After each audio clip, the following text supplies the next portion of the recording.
also on behalf of Fabrizio Starace, to the first scientific session of this very timely and stimulating conference, for which we must be grateful to Giovanni De Girolamo and the steering and scientific committees.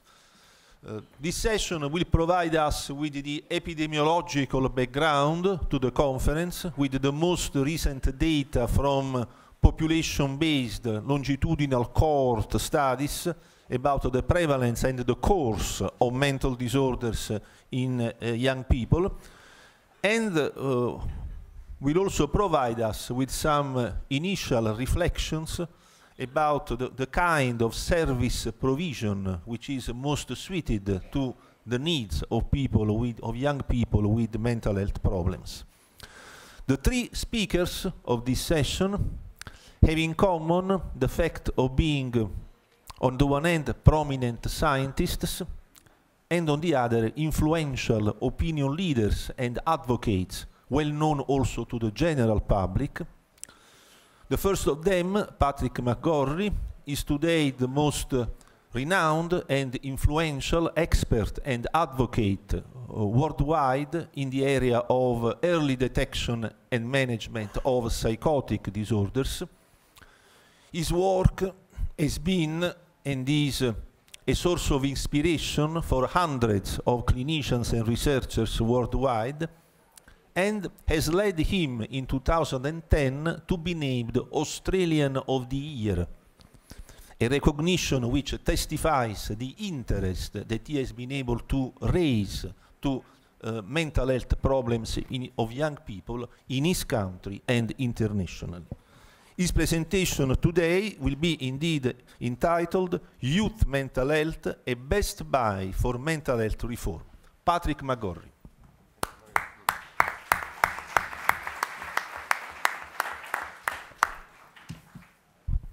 Well, thank you very much, Mario, and good morning, ladies and gentlemen. I'd like to thank Giovanni and Norman and Swaran for inviting me to be part of this fantastic European event. And I just want to say, I'm going to try to shake it up a little bit, and I think I've got a license to do that because I'm an Australian, but I'm also an Irishman, and so I have a European passport, so you have to listen to me. Thank you. Okay, so I want to talk about youth mental health, and I think the first thing to say is to quote from John Gunn, the British psychiatrist, who said that the neglect of adolescent mental health is the greatest form of self-harm that society inflicts on itself. And there'll be some other examples of that in a minute, but I think that's a good starting point. Another good starting point is to say that this is not about children. It's about young people. And child and adolescent psychiatry, as Norman pointed out, is a fledgling creation. But these young people do not see themselves as children. They are emerging adults. And that's the way we need to think about them from their point of view. And this is not to say that child and adolescent psychiatry isn't a vital component and even maybe the main source of driving this reform. But it is a reform. It's a radical thing. And unless it's radical, it's not going to change the status quo, which, as the introductory speakers were saying, is quite formidable. This idea that there's not enough money and all the other sort of resistances to change that we're going to have to confront. So we have to think in a much more strong way about this, I think, if we're going to change anything.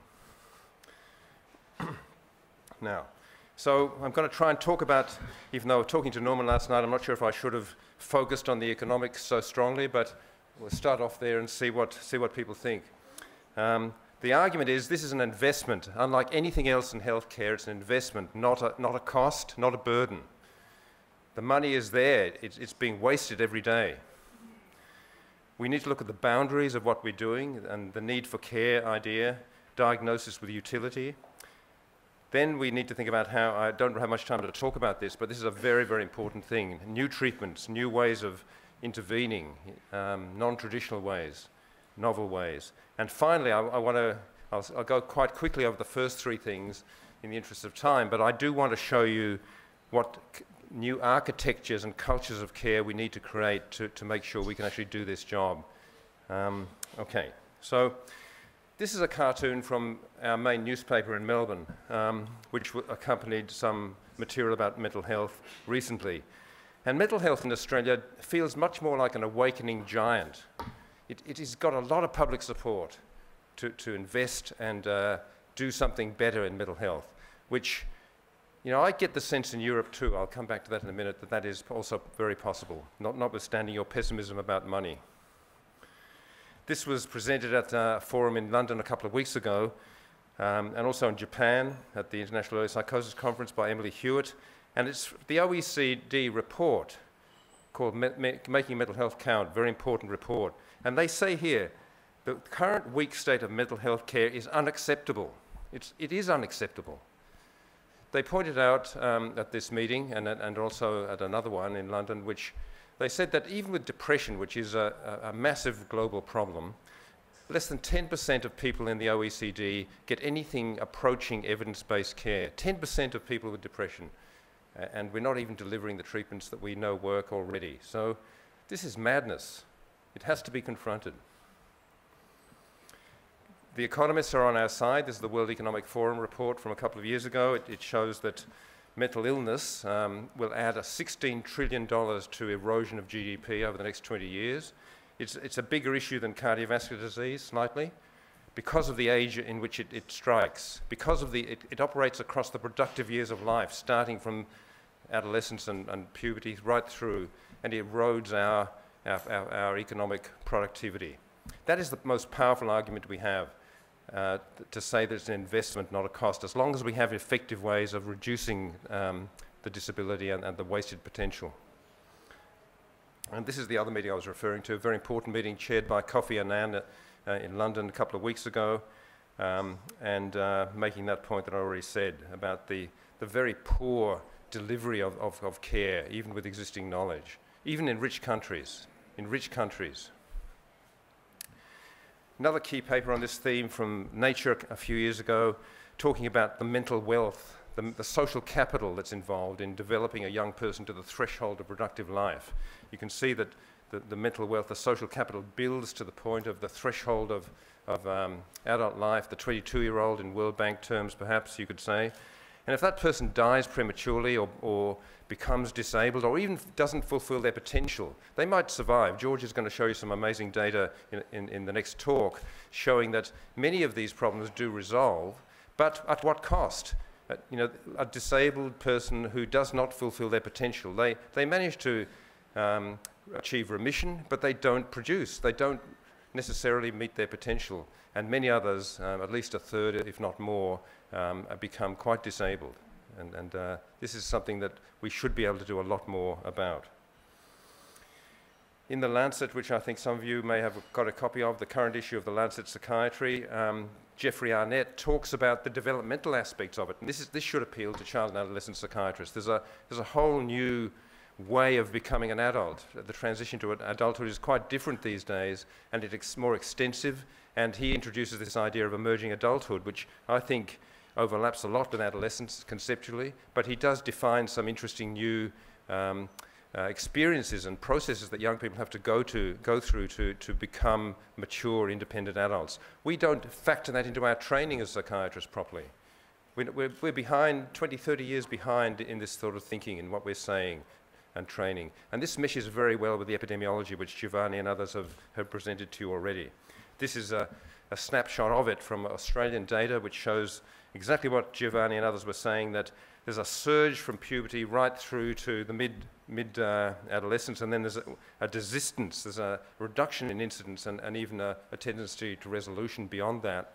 But the big issue for teenagers and young adults is clearly mental ill health. 45% plus of the burden of disease in this age group. It's their main health issue, but we have designed a health system that is incredibly weak to deal with that. It's based on a pediatric adult model which works reasonably well for physical disorders. Even pediatricians complain about it in the same way too, but it's especially poor for mental ill health. We have to redesign it. It has to be redesigned, and not just with transition, not just with a little band-aid to make the channel for those who are lucky enough to get into child and adolescent services through to adult services. What about all the ones that are locked out, that don't get any care in the first place or have new incidents in that young adult period? So transition is a very important pillar of what we're talking about, but it's not the only aspect. George will talk about this. I just wanted to feature that because it's a very important paper published in The Lancet, giving us the raw material to make these arguments from an epidemiological point of view. And as I think many people already showed, despite this peak incidence and prevalence across the lifespan, these teenagers and young adults have got the worst access to traditional systems of health care. In Australia, the National Mental Health Survey showed that only 13% of young men and 31% of young women got any type of mental health care. And this was mostly primary care or other sort of structures. So, especially the young men. Now, George's data focuses on common mental disorders, depression, anxiety, but if we measure the other disorders that are more common in the young men, and I don't think we've got the right instruments yet to capture these problems in the young men, certainly from my clinical experience in Headspace, I think we'll see that the young men are particularly in need of a very special effort. This is data from New Zealand, complementary to the Melbourne studies, which show that even if the young people do actually progress, when they're followed up at the age of 30, if they've had mental ill health, their social and economic situation is worse in a dose-response way in contrast to those who have been mentally healthy. So it does have consequences, this neglect of mental health in young people. Not just the ones that die or who end up on disability support, pensions and welfare, but the ones who underachieve and don't reach their full potential. And the young adults are doing worse than the adolescents, in fact, if you look at this data from the US. There's much less signs for hope in terms of the young adults. And in Europe, this is some months ago, whole generations are being thrown on the economic scrap heap, and one of the big drivers of that is not just economics, but it's the neglect of mental ill health. And the two things obviously are chicken and egg. This is a report that we produced for government recently, showing how application of the IPS vocational recovery model in young people can actually yield dramatic results in returning the vast majority of young people, even with serious mental illnesses, back into education and the workforce. This is very appealing to government because they save money on taxation, they get more revenue taxation, they save welfare payments, and they pay less for mental health services in the long term. So this is the kind of evidence that we need to marshal.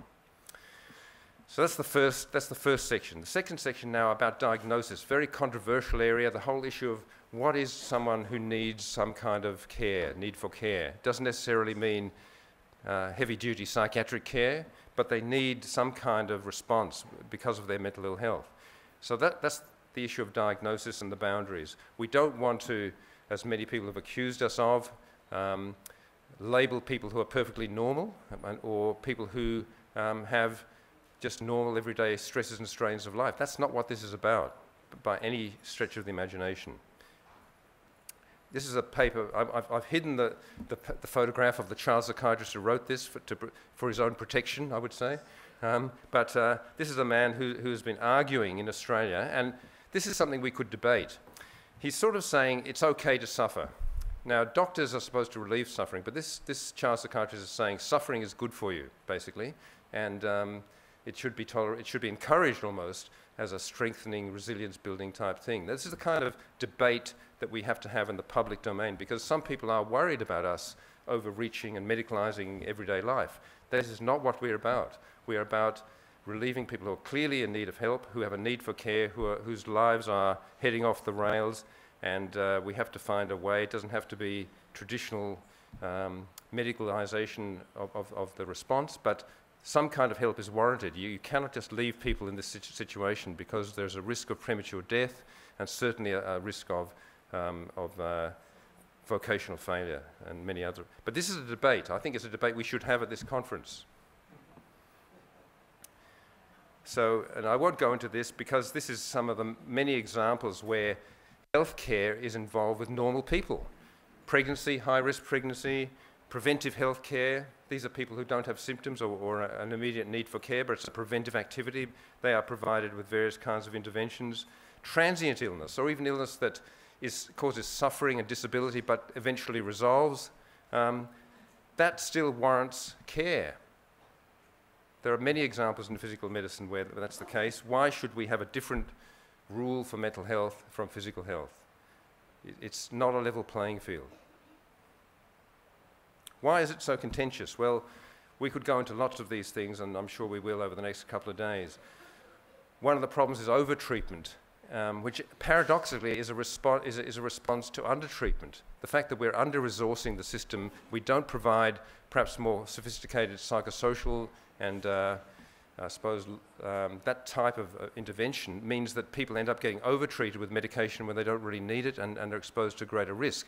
That gives psychiatry a bad name and so on. So stigma is obviously a big one. The lack of confidence that the public has in our interventions, that's another issue, which is also a consequence of underfunding and neglect.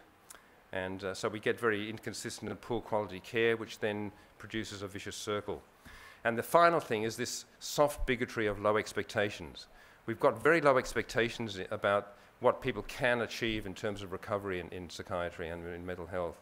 And I think that was a term that Tom Insel at the NIMH used to describe exactly this in relation to schizophrenia.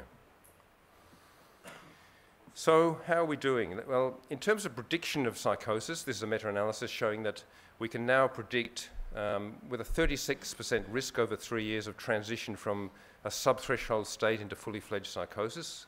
That's where most of the effort has been in research in the last 20 years or so. That's a figure which is reasonably robust. It might be a bit lower in more recent studies, but it's still in that ballpark. If we look at pre-diabetes, which actually is an asymptomatic state, here the transition rate per annum is about 5 to 10%. This is from the Lancet. And here it's quite acceptable in physical medicine to be offering psychosocial interventions, lifestyle change, and even medication if that state does not remit. In the case of statins, if people have got risk factors of a cardiac event in the next 10 years, of even 7.5% over 10 years, that's sufficient as a threshold to prescribe statins. So again, I'm just highlighting there's a double standard here of what we do in physical medicine and what we are allowed to do or even think of doing in terms of mental health. Because the previous idea of trying to intervene in heavily symptomatic and at-risk patients with this sub-threshold at-risk state is controversial. It's controversial. So we have to have this clarity, I think, and parity. When we follow up these at-risk patients, about a third of them do become psychotic over a follow-up period. But many of them don't become psychotic, but they go on to have other syndromes, depression, anxiety, and substance misuse, combinations of those three things. And only 7% at long-term follow-up will not have had an Axis 1 diagnosis during the follow-up period. So this is this at-risk or ultra-high risk state is quite a morbid condition to have. It definitely is associated with a need for care and probably sustained care in many cases.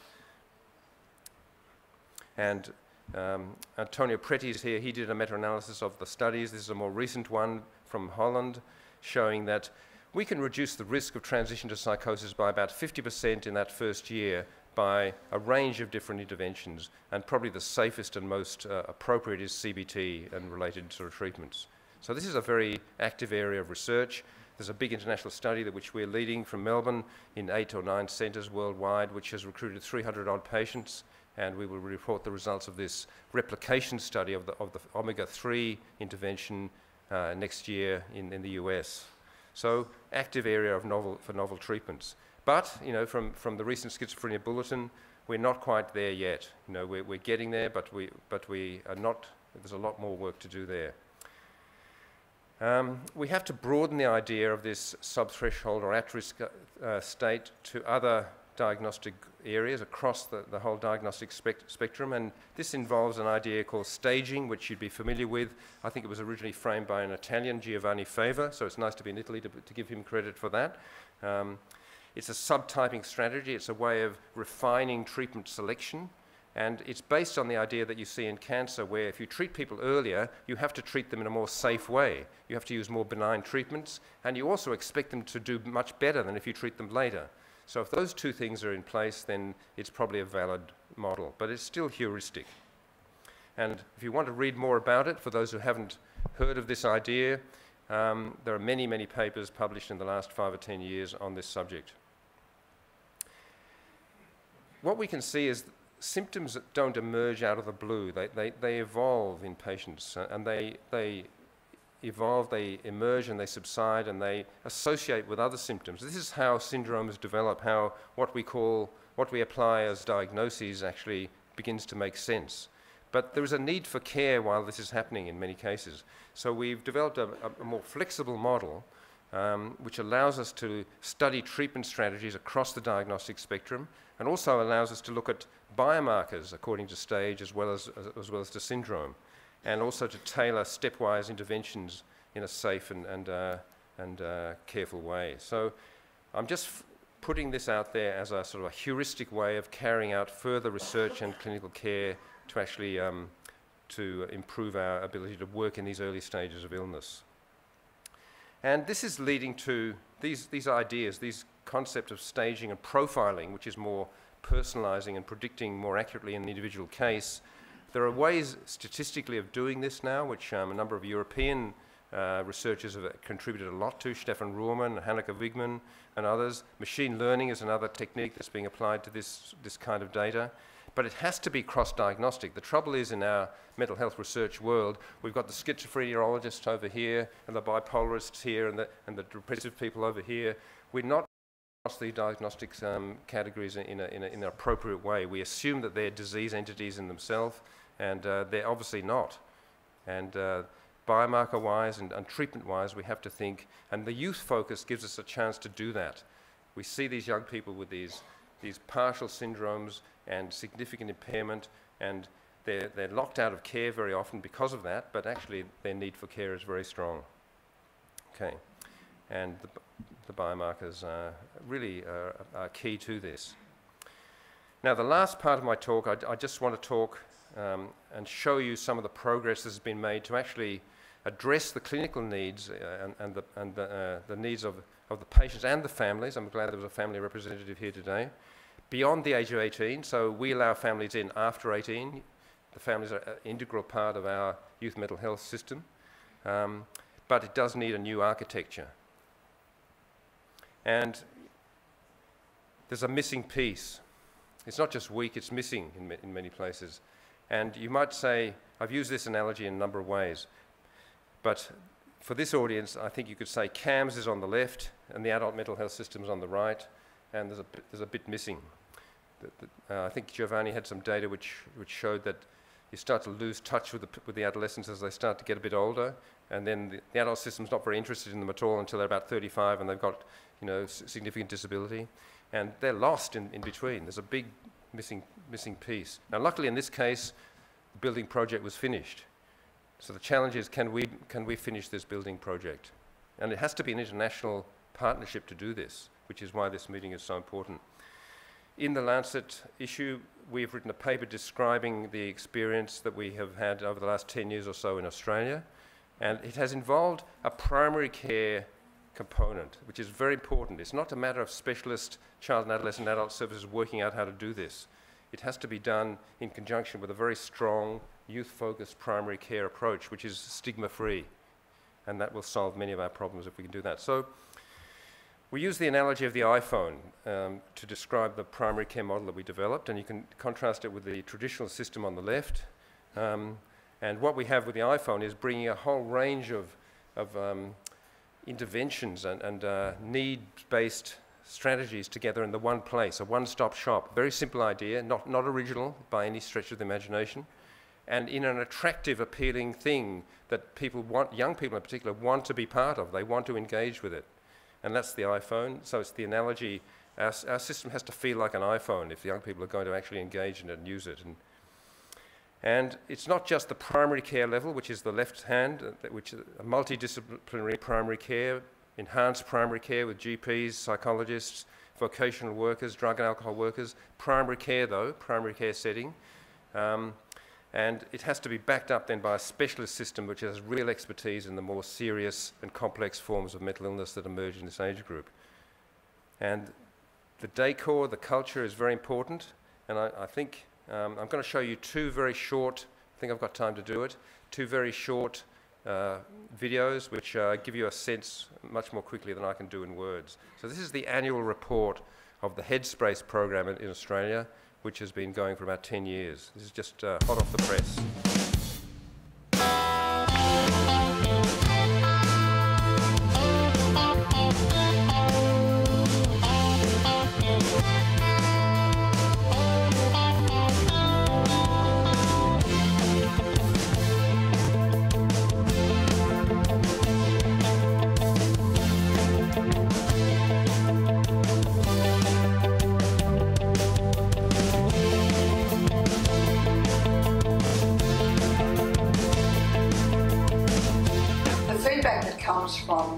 young Headspace clients tells us it's friendly, accessible. They feel stronger when they walk in because it's so welcoming, and we haven't had a place like that in Australia ever for young people and their families.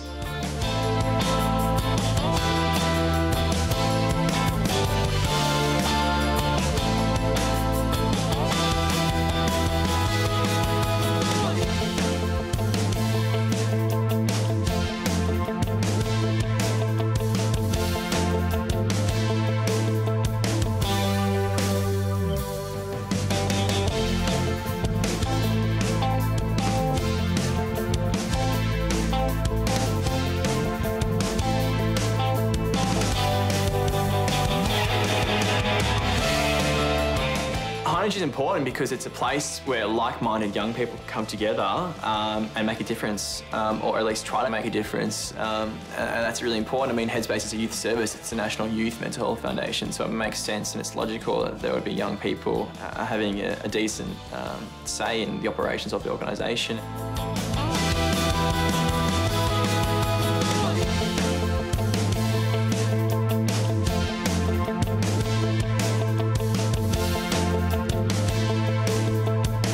In 2013 and 2014, Headspace School Support has been incredibly busy. The service has become more and more embedded in the school systems and Australian schools. Unfortunately, we've experienced about 150 suicides impacting on school communities, which averages out to 3 to 4 per school week across the country. In terms of preparedness and capacity building, we've integrated and engaged almost over 1,000 schools in that 12-month period.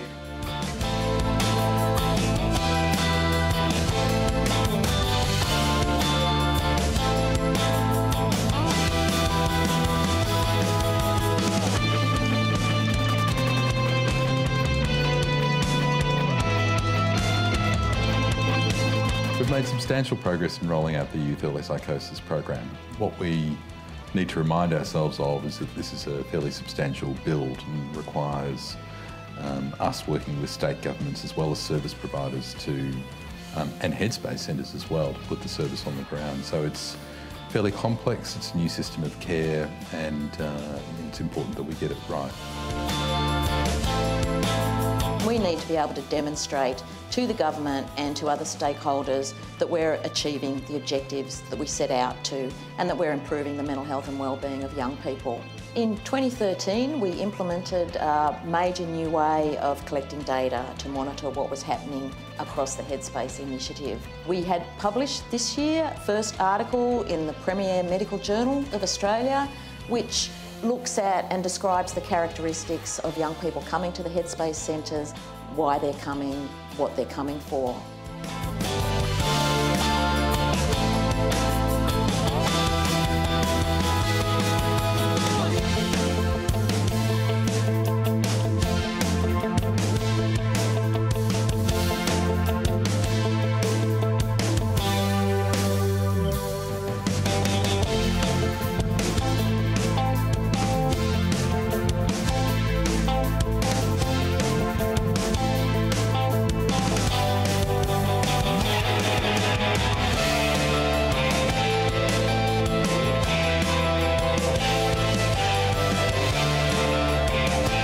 The development of the campaign has been really important.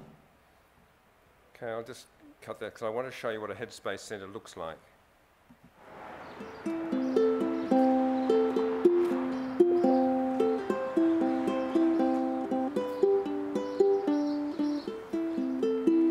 I hope you've got a sense of humour.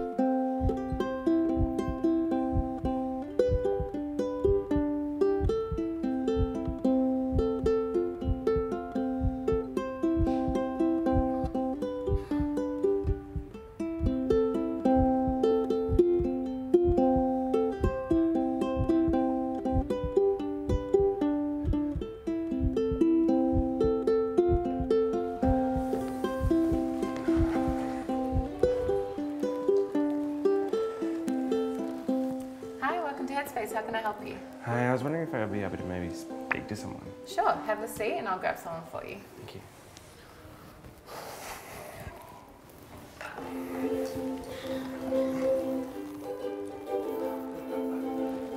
you get when you're feeling depressed? A heap of anger and a truckload of stress. How do you feel while you sit here in this room? Extremely nervous and impending doom. Try to relax, you're in great hands. You see these people here, they really do understand. It's not very scary and it will be just fine. And welcome to Headspace, Sunshine.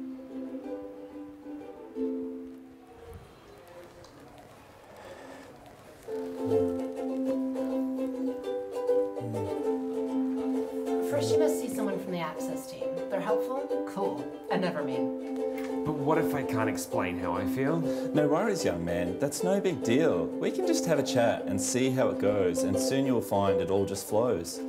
Despite his pointy teeth, he doesn't bite. Trust me, I've been here. It'll be all right. Well, I'm not sure if this place is for me. I have no money to pay a fee. No need to stress, you see. Here at Headspace, most services are free. You can come here for any sort of trouble. Now let's break it down on the double. Here at HS, we got the best in the West, from sexual health nurses to psychiatrists. We'll help you out with your problems, drugs or drink. Or even if you need some help to think. We don't discriminate. We ain't here to hate. Word.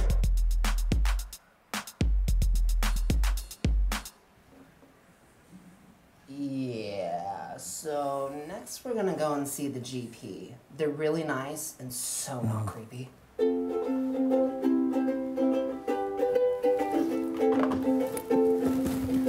Welcome, young man. Here is where we draw up your plan. From here on in, you'll be walking with a grin.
Actually, really good. Oh, that's great. Let's go. Okay, so that's what they call a virtual tour, which is on the website for most Headspace sites around the country, and that's the non-serious version. There are serious versions as well. So these are where the sites are currently. There's going to be 100 by 2017. This is the data that was referred to. There are 2 new papers under review at the moment with new outcome data. This one was published showing that there are improvements, but there is a need for specialist backup for these services as well. So not everyone is going to have their needs met. I'll skip that. We have to build on the back end of it, which can't be a CAMS or adult thing. It has to be a youth specialist backup thing around these diagnostic streams. Just the last couple of slides, I just want to show, as well as grassroots public support, which is very strong in every community where these headspaces are and even when they're not. There's a lot of competition to get them now from the government. And it's got top level of support. This is we've had 4 Prime Ministers involved in this program over the last 10 years. John Howard, this man Kevin Rudd, who was Prime Minister from 2007 to 10. Julia Gillard from 2010 to 13. This is her at Sunshine, opening the premises. And this is the current Prime Minister, Tony Abbott, who launched the national mental health policy of his party at the last federal election at that site in Sunshine. So you can see we've got buy-in at the top level of government. It doesn't work if you've just got health ministers, no offence to the health minister, but health ministers are important, but they're not strong enough on their own. It has to be the whole of government behind this sort of thing. And this is the Irish Taoiseach, the Irish Prime Minister in Galway, launching the Jigsaw service at a time the country was flat broke. So when people say there's no money, you don't believe them. This country did invest in these services at a time when it was really extremely financially challenged. So it can be done. It's a political question, not an economic question. The former Danish Prime Minister at Headspace in Denmark, which was launched last year. Canada is another country that's really investing heavily in adolescent mental health. And Wolfgang kindly already mentioned the International Association for Youth Mental Health, which has held 2 large international conferences already. The next one is in Montreal. It has a vision and a vision statement. The International Declaration has already been endorsed by many organisations in many countries. It's got the goals and targets built into it. Young people had a huge role in writing this, not just professionals, which is a very important feature of it. And the next conference is in Montreal from the 8th to the 10th of October 2015. It would be great to see everyone in this audience at that conference, and especially some of the European leadership that was speaking this morning. And finally, I think we are at a bit of a crossroads in mental health reform. We've experienced in Australia, this is something that the public and government will get behind very strongly if it's actually presented in a strong, confident, evidence-based way, and with the support, the heavy support of young people and families. And I think the evidence is critical. The evidence often follows the reform rather than drives it, but it's an evidence-based reform, and I really got the sense from this meeting that Europe is very much on board with this, thanks to the leadership that you saw on display this morning, and it's great if we can make it a national event. So I'd like to stop there. Thank you.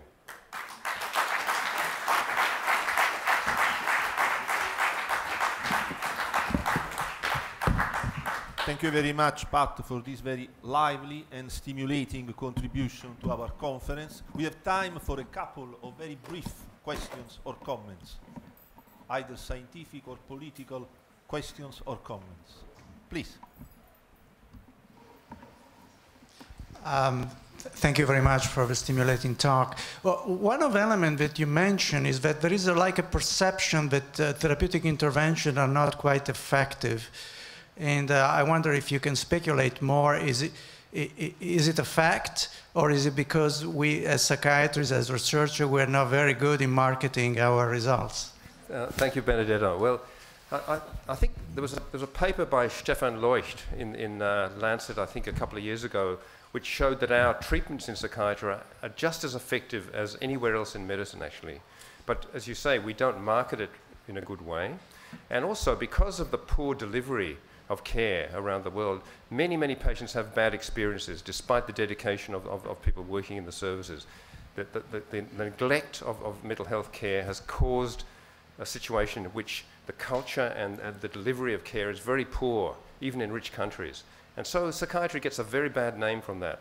And lots of disaffected people fueling the anti-psychiatry idea. And I think the overuse of medication in isolation without psychosocial treatments is another key thing. So this stepwise idea is very important. So I think that's probably the reason for it. And psychiatry is a very complex and challenging sort of thing to do, isn't it? Mental health care is very challenging anyway. And this lack of funding and the lack of attention to culture, and I suppose the marketing is one part of it too, but you can't market something that isn't true, you know? We have to be able to show that care can be holistic, it can be effective, and can be perceived as very helpful to patients. Not just 20% of patients, but 80, 90% of patients. And then we'll get that support and that confidence. We don't even have it ourselves. I see this in Australia. You know, services are being cut by state governments, and the leaders of the services do not fight. If you try to do that to a surgeon's program or you know, a cancer specialist program, they wouldn't tolerate it. But we just sit back, and we don't fight, you know, and I think that's very important. I was talking to Norman about that last night. He's been an inspiration to me in that respect, and we have to be fighters, not just compliant. In a way, we've internalized the kind of issues of our patients in many ways, I think. One more quick question or comment?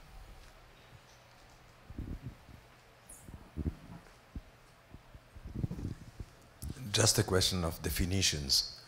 By saying youth or young adults, I understood that in fact adolescence, the term of adolescence is going to disappear.